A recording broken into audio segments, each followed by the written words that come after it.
أشهد أن لا إله إلا الله وحده لا شريك له وأشهد أن محمدا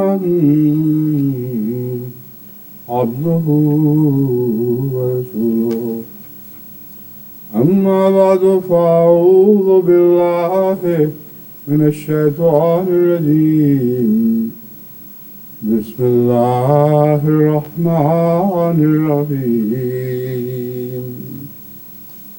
الحمد لله رب العالمين الرحمن الرحيم مالك يوم الدين إياك نعبد وإياك نستعين اهدنا الصراط المستقيم صراط الذين أنعمت عليهم غير المغضوب عليهم ولا الضالين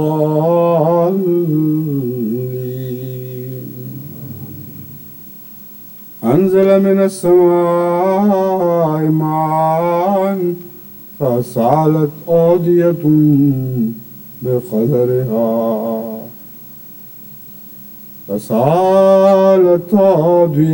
بقدرها فاحتمل السيل زبدا رابيا ومما يوقدون عليه في النار ابتغاء حلية أو متاع زبد مثله كذلك يضرب الله الحق والباطل فأما الزبد فيذهب جفاء وأما ما ينفع الناس فيمكث في الأرض كذلك يضرب الله الأمثال. سورہ رعد آیت 18. اس آیت کے مضمون کو روشنی ڈالنے سے پہلے یا اس آیت سے اس مضمون کی روشنی حاصل کرنے سے پہلے میں یہ اعلان کرنا چاہتا ہوں کہ آج اللہ تعالیٰ کے فضل سے جماعت احمدیہ گوئٹے مالا کا 6واں سالانہ جلسہ شروع ہو رہا ہے اور یہ 3 دن جاری رہ کر 12 جولائی کو اختتام پذیر ہوگا. اسی طرح آج ہی UK کی مجلس خدام الاحمدیہ کا سالانہ اجتماع بھی شروع ہو رہا ہے. اسلام آباد میں اس وقت یہ اجتماع ہو رہا ہوگا اور یہ بھی 3 دن جاری رہے گا. تو ان دونوں کی طرف سے اس خواہش کا اظہار تھا کہ ان کا ذکر خیر بھی اس خطبے کے موقع پر کیا جائے. گواٹے مالا نے مزید یہ لکھا ہے کہ آج ہمارے لیے یہ اس لحاظ سے بھی ایک تاریخی دن ہے کہ اس سے پہلے اگرچہ باقی ارد گرد کے ممالک میں تو ٹیلی ویژن کے ذریعے آپ سے رابطہ قائم ہو گیا تھا، مگر ان کے لیے کچھ دقتیں تھیں جس کی وجہ سے اب تک وہ ٹیلی ویژن کے ذریعے عالمی احمدیہ سروس میں شامل نہیں ہو سکے تھے. کہتے ہیں آج پہلی دفعہ اللہ کے فضل سے ہماری وہ دقتیں دور ہو گئی ہیں اور ہم اس وقت MTA کے ذریعے آپ لوگوں کو دیکھ رہے ہیں اور جو پہلے پروگرام جاری ہوئے تھے وہ شامل ہیں اس میں، اور اب جو خطبہ ہو رہا ہوگا کہتے ہیں اس کو بھی ہم دیکھ رہے ہوں گے. اس لیے خصوصیت سے آپ ہمیں آنکھوں میں آنکھیں ڈال کے دیکھیں اور السلام علیکم کہیں. بس میں آپ سب کو محمد اکرم صاحب عمر جو امیر ہیں گواٹے مالا کو، ان کو بھی، ڈاکٹر جمال الدین صاحب ضیاء کو بھی، توماس لوئس جو مقامی احمدی ہیں ماشاءاللہ مخلص ہیں، اکرم خالد صاحب، لوکاس صاحب، طاہر عبداللہ اور ان کے بیٹے جو امریکہ سے یہاں آئے ہوئے ہیں، اس وقت یونائٹڈ اسٹیٹ سے آئے ہوئے ہیں، اور ڈش اینٹینا ٹھیک کروانے میں ان کی کوششوں کا بڑا دخل ہے. اسی طرح یحییٰ نشید صاحب ہیں وہاں، مستورات ہیں، بچگان ہیں،